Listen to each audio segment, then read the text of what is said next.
I can confidently say that my favourite films are the ones that remind me why I want to make movies in the first place.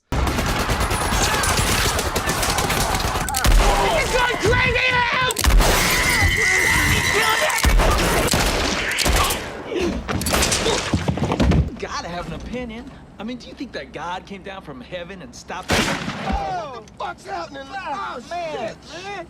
Oh, man, I shot Marvin in the face. Why the fuck did you do that? I didn't mean to do it. It was an accident. The kinds of films that the second they end, I'm just itching to get my hands on a camera and go film something. Anything.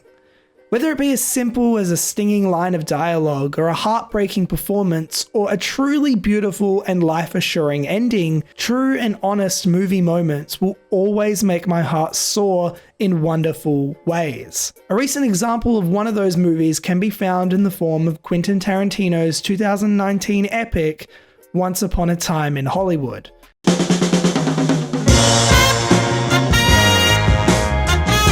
Tarantino's love letter to cinema was, to me, what I imagined snorting cocaine off a prostitute's behind was to Leonardo DiCaprio's Jordan Belfort in The Wolf of Wall Street. Pure euphoria.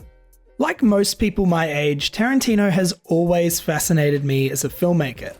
Tarantino's love of spaghetti westerns, comic books, and kung fu always excited me, as he was a director and storyteller who felt closer to a friend due to our shared interests. Unlike many of his contemporaries, Tarantino never studied film in a professional setting. The director's cinematic education came in the form of simply watching and analysing film. As he previously said, "I didn't go to film school, I went to films."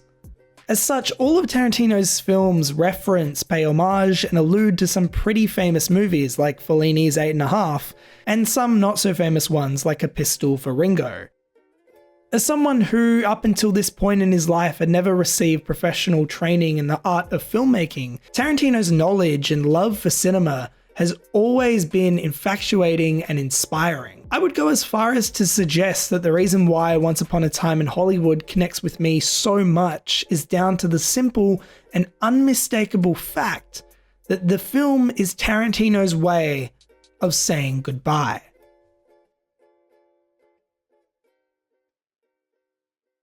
Once Upon a Time in Hollywood feels like an epilogue of sorts. Since early in his career, Tarantino had always teased audiences that he will write and direct a mere 10 feature films and then call it quits. The director has been quizzed as to why he only wants to make 10, and every time he gives the same sort of response. "If I stop at 10, that will be okay as an artistic statement." If Tarantino were to never make another feature film again, you would be hard-pressed to find a better movie to end a career on than Once Upon a Time in Hollywood. A movie that's sole existence is to celebrate and rejoice in the sheer wonder and delight of the silver screen. In Ian Nathan's book, Quentin Tarantino, the iconic filmmaker and his work, the writer remarks, "The late 1960s/early 1970s, the time period that Once Upon a Time in Hollywood is set in, was when Tarantino consciously experienced cinema for the first time. His transitional period, if you like. Once Upon a Time in Hollywood is a film all about transitioning, moving on, and saying goodbye. While this is evident in the characters the film focuses on, it is also present in the changing of the studio system and Hollywood as a whole. Tarantino remarks, "Old Hollywood was over by the end of 1967, even though they didn't know it yet. By 1970, New Hollywood had won." Despite tackling World War II, slavery, and the American Civil War, Tarantino's love letter to Hollywood and the movie business as a whole is without a doubt his most emotionally resonant and mature work to date. The film marks Tarantino's last job before parenthood. In 2018, the director married Daniela Pick, and a year later, their first child, Leo, was born. Hindsight allows audiences to see things under a new light. As such, the theme of moving on, growing up, and saying goodbye is present throughout the entirety of Once Upon a Time in Hollywood. In the film, Dalton is a struggling actor whose best work, the fictional Western show Bounty Law, is behind him. It's official, old buddy. Well, has been. Dalton's best friend and stunt double Booth has spent the better part of 10 years being nothing more than a glorified gardener. With leading roles scarce, Dalton and intern Booth have been appearing in guest spots on popular TV shows such as FBI and The Green Hornet, consistently portraying the heavy.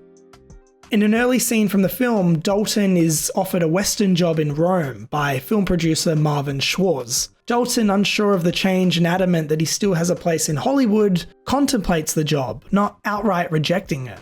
As Schwartz remarks, "Or do you go to Rome and star in westerns and win fucking fights?" Dalton and Booth are both stuck. They're beyond their youth and are facing a rather difficult and tough moment in time for all people. They're being told to grow up and move on. As a writer, Tarantino has always inserted himself into his characters. In an interview with Charlie Rose from 1994, the director remarks the following. To me, all the movies are very personal, all right? When I look at them, and I don't mean like I'm some crook, all right? But the thing about it, though, is like, you know, this group of friends will look at it and be like, "Oh, Quinn, I can't believe you talked about that." You should have this little voice inside of you saying, "Tell the truth." Yeah. Tell the truth, tell the truth. Yeah. All right? Reveal a few secrets. And the truth here. is your life experience. Exactly. That's the truth as I know it. Right. Following a successful stint in the spaghetti western industry, Dalton, his new Italian wife Francesca, and Booth return to Hollywood in triumphant style. However, there is a hint of melancholy to the plane ride home. With Francesca moving in with Dalton, the actor can no longer afford to spend so much time with his best friend Booth. Much like Tarantino coming to terms with marriage and the wonders of being a father, Dalton must assess his life under a new light. He's not easy breezy anymore. His life is different now, and as such, his priorities must be too. In the end of the film, Tarantino treats his audiences to everything they love about his filmmaking. Needle drops, kung fu, and alternative history. The final 30 minutes of Once Upon a Time in Hollywood feels like a highlight reel, a last hurrah for Tarantino and everything his filmmaking style evokes. Now, my buddy and his dog killed two of them, and then, well, shit, I torched the last one. Torched? As the film wraps up, Dalton is forced to say goodbye to Booth. In the final conversation between the two characters, who are more than brothers but a little less than wives, Dalton informs Booth that he will accompany him to the hospital, but the latter counters, "No use waiting in some waiting room. Why don't you go lie naked with that fine creature?" Here we understand that Tarantino is using Booth as a symbolic representation of cinema, his career, and the movie-making industry as a whole. Tarantino takes this quite literally as well, as Booth is seen literally living at the movies. Dalton is a self-insert for the director. Dalton is scared of the future. He wants his best friend along for the ride, but he knows that sometimes, as the Rolling Stones song that plays just before the sequence states, you are out of time. As Booth is driven off to the hospital, Tarantino holds on Dalton, who watches his best friend depart. It is a cathartic moment for the audience and the filmmaker, as he accepts his new life and what it will entail. In the final scene of the film, Dalton rides off into the sunset, in this case being summoned up the driveway of 10050 CeeLo Drive by an alive and well Sharon Tate, promising the audience, Dalton himself, and Tarantino as a filmmaker and person that everything is going to be alright. Change, transitions, growing up, and moving on. All these things are incredibly daunting. Normality, familiarity, these things cuddle us like a blanket on one of those mid-June nights. Well, if you live in Australia. By using Dalton as an insert for himself, Tarantino says a long-winded goodbye to his audiences. He gives them a last hurrah and a promise of even better things to come. He argues that sure, change is intimidating, but in order to evolve and transition to our best selves, change is necessary.